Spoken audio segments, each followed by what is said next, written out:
resistant, and it biodegrades.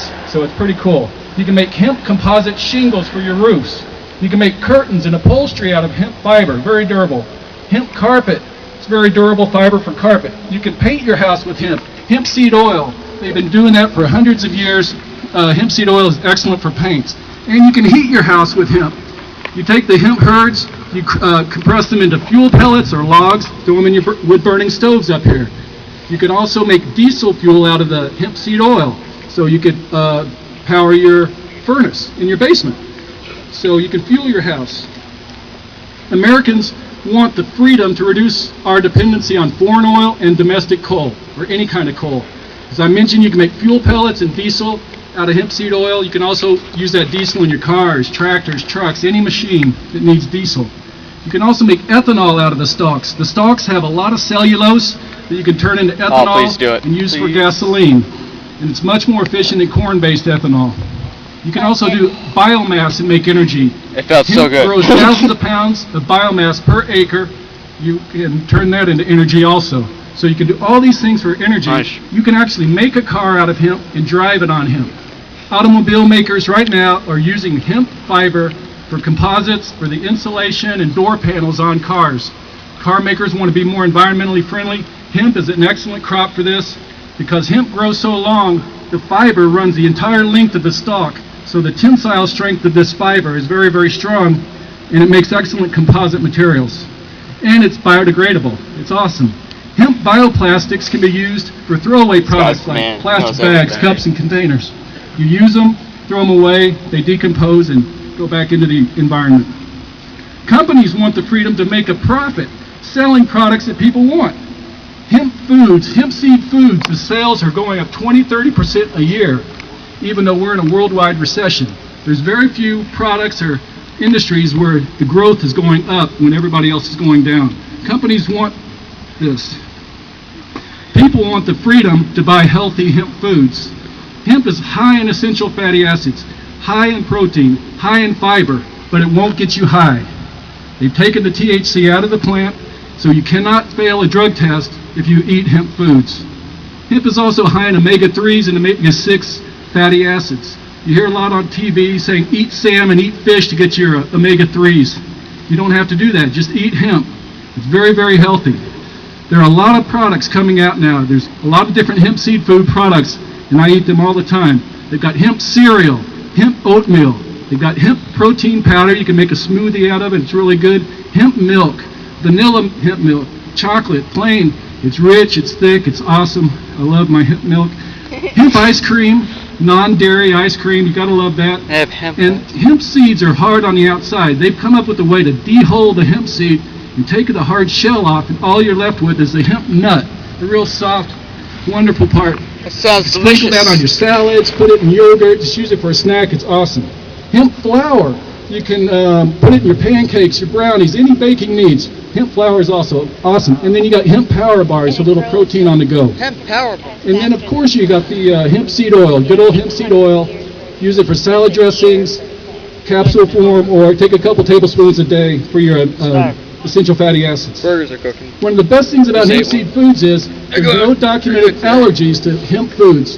A lot of people these days are allergic to peanuts and soy products, but it's amazing that there have been no documented allergies to hemp products.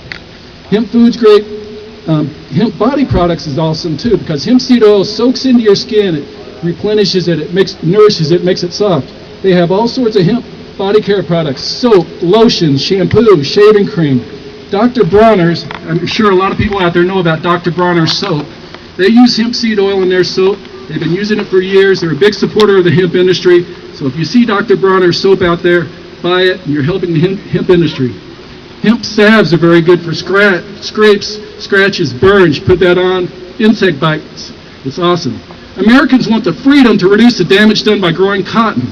Cotton is one of the worst crops of the world to grow with all the pesticides and chemicals they put on it. Hemp fabric is stronger than cotton and mold resistant.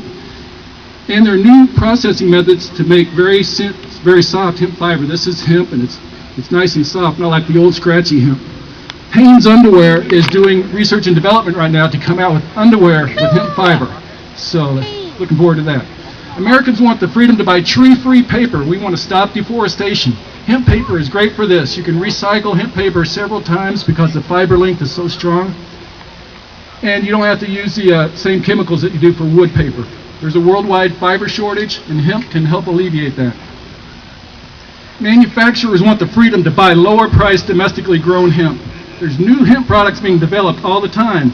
But if you want to make a hemp product in America right now, you have to import that hemp from Europe, China, or Canada. We want to grow it here.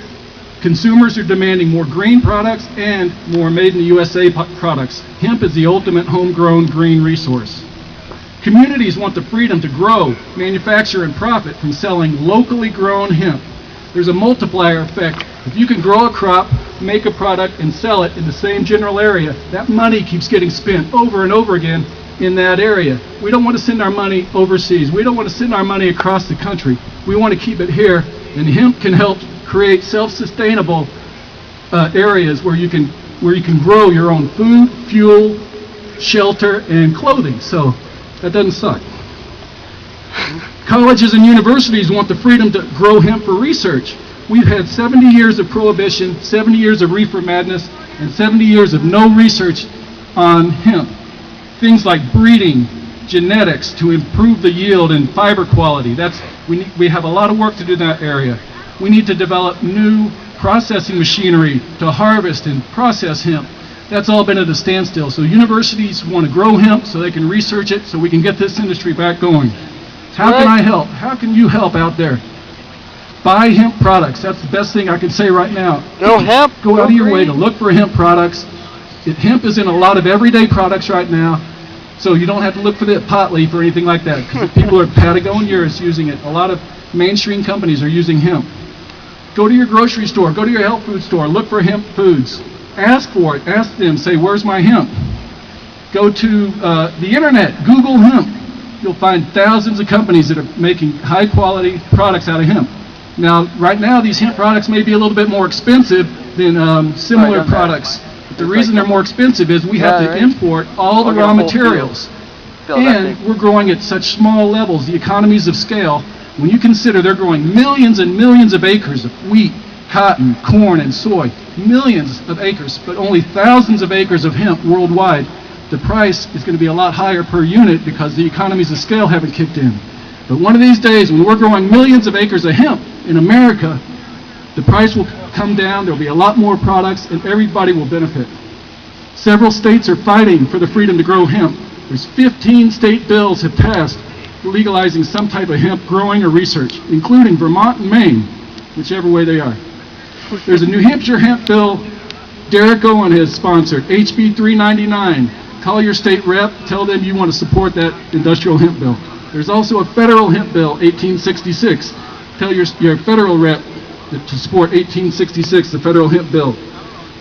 There's a group called Vote Hemp. Vote Hemp. Go to Vote Hemp. They do a lot of lobbying, but they also have a lot of good information. Go to the internet. Just do research. What's the difference between Canada and America? Why can Canada grow hemp and we can't? Well, in my opinion, it's because America created the Drug Enforcement Agency and the Drug Czar's office.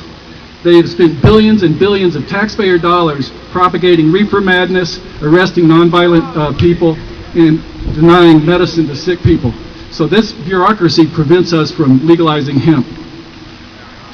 Americans want the freedom to publicly and openly debate the issue of cannabis prohibition. That's the one thing there's not out there. There's not an open debate because the government officials and the media know if they allowed a debate on this issue, they couldn't win. You can't justify not allowing medical marijuana. You can't justify keeping a farmer from growing hemp. And really, you can't justify arresting adult use of cannabis. So, as I said earlier, I'm not here to talk about the drug war. However, it's very difficult to separate the rope from the dope. The government's refusal to allow American farmers the freedom to grow hemp and their refusal to allow sick and dying people access to medical marijuana is cruel and unusual punishment of staggering proportions. Alcohol prohibition did not work, and marijuana prohibition cannot work. Gang violence associated with the drug war leaves blood on the hands of our elected officials and America's so-called system of justice. We're nearing the tipping point. I've been doing this type of stuff for about 20 years now, and finally we have the wind at our back People are becoming more aware of this. Laws are being passed. We're nearing the tipping point, and their house of cards on prohibition is about to fall. However, it will take years to reverse the effects of 70 years of reefer madness propaganda. The industry is very, very small right now, but if you consider the possibilities, it's a great place to get in on the ground floor. However, fighting prohibition is like a battle.